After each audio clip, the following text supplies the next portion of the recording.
अब हम कुछ क्वेश्चंस करेंगे जिसमें हम एक एनालिटिक फंक्शन को कंस्ट्रक्ट करेंगे यूजिंग मिलने थॉम्सन्स मेथड। मतलब कि जैसे हम एफजेड लिखते हैं u प्लस आयोटा v, ठीक है। अब ये क्वेश्चन क्या है कि अगर आपको u की वैल्यू दे रखी हो तो भी आप पूरा एफजेड बता सकते हो, और अगर आपको सिर्फ v की वैल्यू दे रखी है तो भी आप पूरा एफजेड बता सकते हो। उसको करने का क्या तरीका है? यूजिंग मिलने थॉम्सन्स मेथड, ठीक है। तो पहला क्वेश्चन है, अगर हमें सिर्फ u गिवन है, रियल पार्ट गिवन है, तो हमें एफजेड कैसे बनाना है, ठीक है। इसका क्या प्रोसेस है? सबसे पहले हम निकालेंगे करली u बाई एक्स, करली u बाई करली x, फिर करली u बाई करली y। इसको हम नाम देंगे phi1xy, और करली u बाई करल y को हम नाम देंगे phi2xy। फिर हम क्या करेंगे, x की जगह z और y की जगह 0 पुट करके ये दोनों टर्म्स फाइंड आउट करेंगे, phi1z0 एंड phi2z0। और फिर हमारा जो एफजेड एनालिटिक फंक्शन है उसको निकालने का क्या फॉर्मूला है? FZ is equal to integration phi1z0 minus iota phi2z0 dz plus c। बहुत ही आसान क्वेश्चन है। आपको u गिवन है और आपको एफजेड निकालने का फॉर्मूला बताना है, तो जस्ट क्या करना है, u के दोनों फर्स्ट ऑर्डर के पार्शियल डेरिवेटिव्स निकालने हैं। u का x के साथ पार्शियल डेरिवेटिव उसको phi1 नाम देना है, u का y के साथ पार्शियल डेरिवेटिव उसको phi2 नाम देना है, फिर x की जगह z, y की जगह 0 पुट करके, और ये एफजेड निकालने का फॉर्मूला है। इसी तरह से अगर सिर्फ v गिवन है तो एफजेड निकालने का क्या फॉर्मूला है? Curl v by curl x निकालो, curl v by curl y निकालो, curl v by curl x को नाम दे दो psi1xy, और curl v by curl y को नाम दे दो psi2xy, ठीक है। फिर से वही x की जगह z और y की जगह 0 पुट करके ये दोनों टर्म्स फाइंड आउट करो।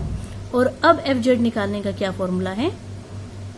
Integration of psi1z0 plus iota psi2z0। यहाँ माइनस आयोटा था, यहाँ प्लस आयोटा है, बाकी सारा फॉर्मूला वैसे का वैसा है, ठीक है।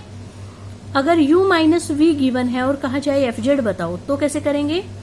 मान लो एफजेड हमें दे रखा है u प्लस आयोटा v, दोनों साइड हमने आयोटा से मल्टीप्लाई कर दिया, तो ये होगा iota FZ is equal to iota u plus iota square v। Iota square की जगह आ गया -1। फिर इन दोनों को ऐड कर दिया, लेफ्ट में भी राइट में भी। इसको हमने नाम दे दिया कैपिटल एफजेड, इसको नाम दिया कैपिटल u, इसको नाम दिया कैपिटल v। अब ये फिर से वैसे ही क्वेश्चन आ गया, अगर कैपिटल u गिवन हो तो हम कैपिटल एफजेड बता सकते हैं, और अगर कैपिटल v गिवन है तो भी हम कैपिटल एफजेड बता सकते हैं। अब हमारे क्वेश्चन में क्या गिवन था? स्मॉल u माइनस v, मतलब कि कैपिटल u गिवन था तो कैपिटल एफजेड पता चल जाएगा, और अगर कैपिटल एफजेड पता चल गया तो इस फॉर्मूले से स्मॉल एफजेड भी पता लग जाएगा, ठीक है। इसी तरह से अगर हमें u प्लस v गिवन होता, ठीक है, तो वही बात है कि हमें कैपिटल v पता है, कैपिटल v पता है तो ऊपर वाले प्रोसेस से हमें कैपिटल एफजेड पता है, और कैपिटल एफजेड पता है तो इस फॉर्मूले से हमें स्मॉल एफजेड पता है, ठीक है। तो 4 तरह के क्वेश्चंस हमारे पास पेपर में आ सकते हैं कि या तो स्मॉल u गिवन है तो एफजेड बताओ, या स्मॉल v गिवन है तो एफजेड बताओ, या u माइनस v गिवन है तो, या फिर u प्लस v गिवन है तो, ठीक है। अब हम इसके न्यूमेरिकल्स देखते हैं। जैसे कि ये एग्जांपल है, एफजेड बनाना है हमें और हमें u गिवन है, रियल पार्ट गिवन है, ठीक है। तो हमने लिख दिया पहले कि भाई एफजेड का ये फॉर्मूला है बनाने का, जिसमें phi1z0 का मतलब है u का x के साथ डेरिवेटिव निकाल के उसमें x की जगह z और y की जगह 0 पुट करना है, x की जगह z और y की जगह 0। और phi2 का क्या फॉर्मूला था? u का y के साथ डेरिवेटिव निकाल के उसमें x की जगह z और y की जगह 0 पुट करना है। तो सबसे पहला काम क्या हो गया? u का x के साथ डेरिवेटिव निकालना है, u का y के साथ डेरिवेटिव निकालना है, वो तो हम निकाल ही देंगे पार्शियल डेरिवेटिव्स, ठीक है। और फिर हमने phi1z0 निकाला कैसे? x की जगह z और y की जगह 0 पुट करके। ऐसे ही हमने phi2z0 निकाला कैसे? x की जगह z और y की जगह 0 पुट करके। बस इन दोनों की वैल्यू उठाकर यहाँ पुट कर दो, इंटीग्रेट कर दो, तो आपको एफजेड पता लग जाएगा, ठीक है। दोनों की वैल्यू पुट कर दी, इंटीग्रेट कर दिया, तो ये हमारे पास एफजेड आ गया, ठीक। और क्वेश्चंस देखते हैं जिसमें कि हमें v गिवन हो। जैसे कि ये वाला क्वेश्चन है, फाइंड द रेगुलर फंक्शन जिसका इमेजिनरी पार्ट v गिवन है, ठीक है। Curl v by curl x निकाला, curl v by curl y निकाला। अब ये फॉर्मूला देखो क्या था?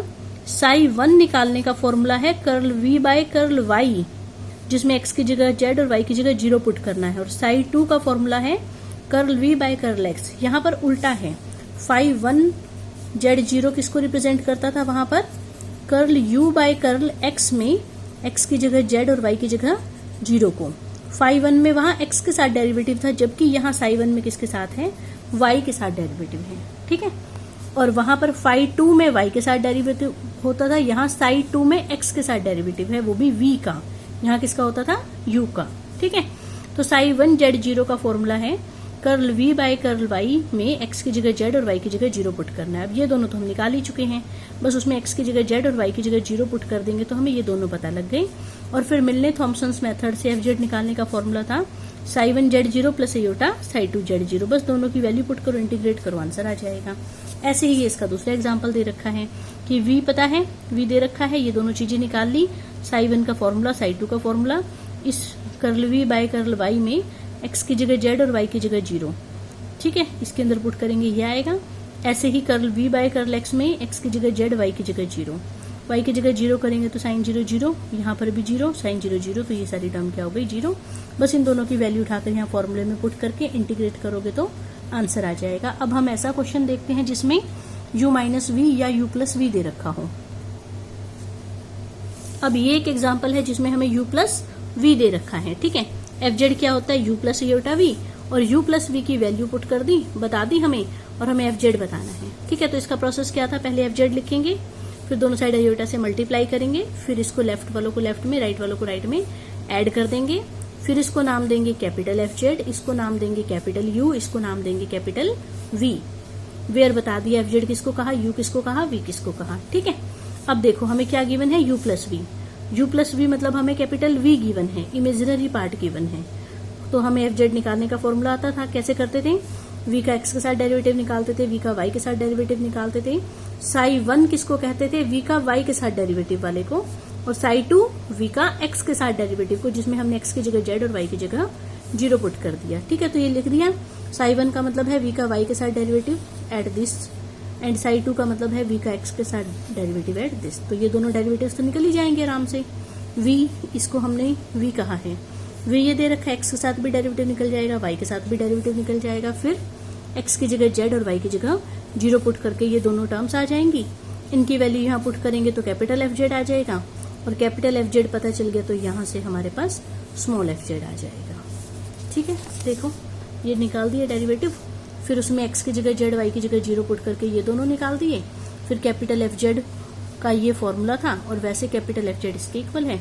इसके इंटीग्रेशन सॉल्व करके यहाँ से स्मॉल एफ जेड निकलेगा, 1 प्लस एयोटा उधर राइट साइड में अपॉन में चला जाएगा। अगला एग्जाम्पल है जिसमें u माइनस वी दे रखा है। प्रोसेस फिर से वही है कि ये एफ जेड है, दोनों साइड एयोटा से मल्टीप्लाई किया, फिर इनको ऐड कर दिया, इसको कैपिटल एफ जेड, इसको कैपिटल यू, इसको कैपिटल वी नाम दे दिया। अब की बार u माइनस वी दे रखा था, मतलब कि कैपिटल u दे रखा है। ठीक है ना, बस कैपिटल u दे रखा हो तो फिर हम ये निकालते थे, ये तो उसका फॉर्मूला बता दिया कैपिटल एफ जेड निकालने का। और फाई 1 और फाई 2 क्या होते थे, फाई 1 का मतलब होता था u का x के साथ डेरिवेटिव, फाई 2 का मतलब u का y के साथ derivative at x is equal to Z and y is equal to 0। u ये है, इसका x के साथ भी डेरिवेटिव निकल जाएगा, y के साथ भी डेरिवेटिव निकल जाएगा। उसमें हम x की जगह z और y की जगह ये दोनों डेरिवेटिव निकाल दिए। फाई 1 में x की जगह z, y की जगह 0 पुट कर दिया इसके अंदर, और फाई 2 में इसके अंदर x की जगह z, y की जगह 0 पुट कर दिया। बस इन दोनों की वैल्यू कैपिटल एफ जेड की जो इंटीग्रेशन का फॉर्मूला था उसमें पुट कर दी, और वैसे ये इसके बराबर था। इंटीग्रेशन सॉल्व करेंगे इधर से, और जब एफ जेड की वैल्यू निकालनी है तो ये 1 प्लस एयोटा राइट साइड में अपॉन में चला जाएगा, तो एफ जेड आ जाएगा। उसके बाद आपसे चाहे किसी की वैल्यू पूछ ले, मान लो। अब आगे देखते हैं क्वेश्चन में क्या पूछा था।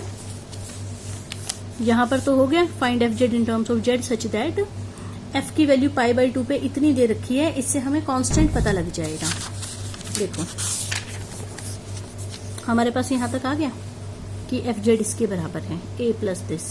अब f की वैल्यू पाई बाई 2 पे इतनी दे रखी है, और यहाँ से भी हम f की वैल्यू पाई बाई 2 पे निकाल लेंगे। ठीक है, f की वैल्यू पाई बाई 2 पे यहाँ से इतनी आई, वैसे इतनी दे रखी है, और इसको सॉल्व करेंगे तो हमारे पास a की वैल्यू आ जाएगी, जो कि हम यहाँ पर उठा के पुट कर देंगे, तो ये हमारे पास एफ जेड आ गया।